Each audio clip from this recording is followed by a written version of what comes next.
La presse présente. J'ai eu une réunion avec le ministre M. Dillon, responsable pour les questions de droits de l'homme et de justice transitionnelle. Ça vous a sûrement pas échappé que ce sont deux thèmes très importants pour les Européens, pour la politique de l'Union européenne avec la Tunisie. Déjà, dans le passé, bien sûr, les questions de droits de l'homme, c'était des questions qui fâchaient entre la dictature et la volonté et les souhaits de l'Union européenne pour un partenaire à qui on voulait faire confiance.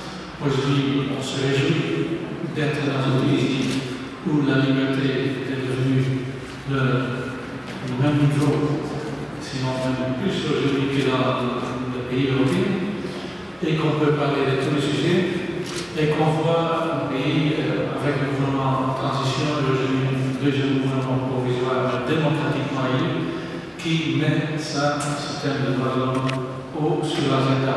Et donc, non seulement l'Union européenne et les pays européens vont continuer à parler sur ce sujet, échanger les expériences, se poser des questions sur ces expériences ou sur les phénomènes qu'on observe, sur les commentaires qui sont faits dans la société par les représentants de certaines organisations non gouvernementales, mais aussi par le gouvernement.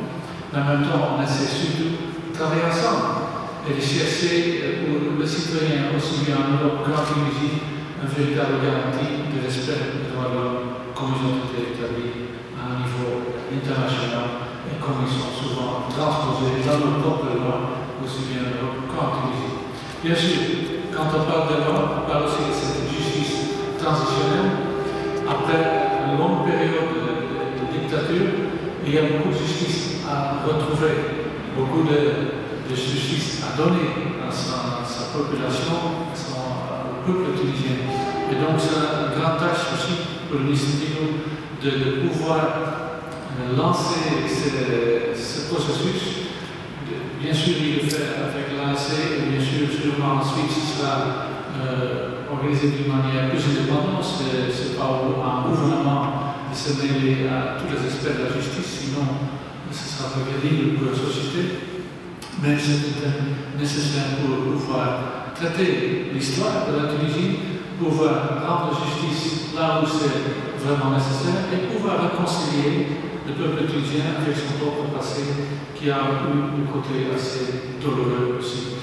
Et encore une fois, un domaine dans lequel l'Union européenne et les pays européens ont beaucoup d'intérêt de pouvoir participer, faire des aides, faire passer les expériences que nous avons vécues aussi nous. Parce que aussi en Europe, avec aujourd'hui 27 pays membres, on a plus que la moitié de ces mêmes membres qui ont vécu aussi des dictatures dans lesquelles le respect pour l'individu, le respect même pour les propres lois n'était pas du tout à la hauteur.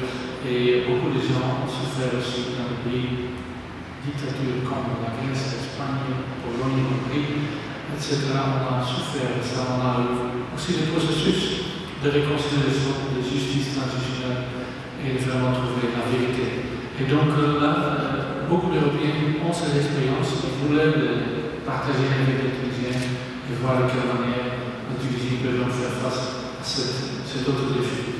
À nouveau, un thème que j'ai abordé longuement avec M. le ministre et j'ai trouvé un véritable grand intérêt et une volonté de travailler ensemble avec les Européens aussi dans ce domaine-là. Merci beaucoup. Question. Est-ce que vous savez qu'au mois d'avril, le gouvernement organise une conférence pour décider est-ce qu'ils vont continuer dans le processus de justice transitionnelle ou bien stopper tout ce qui a été passé dans le passé. Et on dit en une période on va tolérer ça. Est-ce que l'Union européenne elle est pour le processus de réconciliation ou bien c'est-à-dire on oublie ce qui s'est passé au passé et on commence une nouvelle page à l'avenir?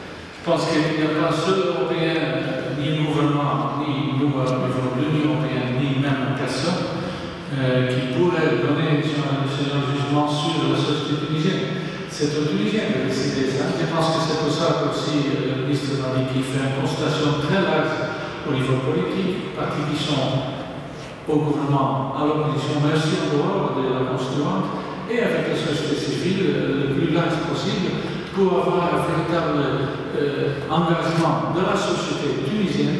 Et là, les Européens ne peuvent que vous observer. Peut-être on peut parler en tant qu'amis avec vous sur nos propres expériences, mais on peut pas décider pour vous ce qui est le meilleur route à suivre. C'est vraiment aux Tunisiens décider ce qu'on veut oublier, ce qu'on veut vraiment connaître jusqu'au détail. Quel est votre passé qui va être couvert aussi par un tel exercice, de quelle manière on le fait et qui assume des responsabilités. Et je pense qu'une chose qu'on peut presque dire avec cette équipe, que ça ne va jamais donner un seul avis et non plus un seul avis dans le temps. Je pense que ça va toujours évoluer aussi. L'histoire s'est réécrite parfois dans le mauvais sens, mais parfois aussi pour justement le développer et faire entrer tous ces autres sentiments qui ont été un peu difficiles à toucher à un certain moment ou pas à cette génération. D'ici 20 ans, d'ici 40 ans, d'ici 60 ans, il y aura d'autres Tunisiens qui vont écrire et juger sur ce qui se passe aujourd'hui, ce qui se passe hier, ce qui se passait avant-hier. Ça s'arrête presque jamais. Et c'est plutôt une bonne chose. Il faut surtout avoir la liberté de pouvoir le faire et d'avoir un maximum de participation dans ces genres d'événements.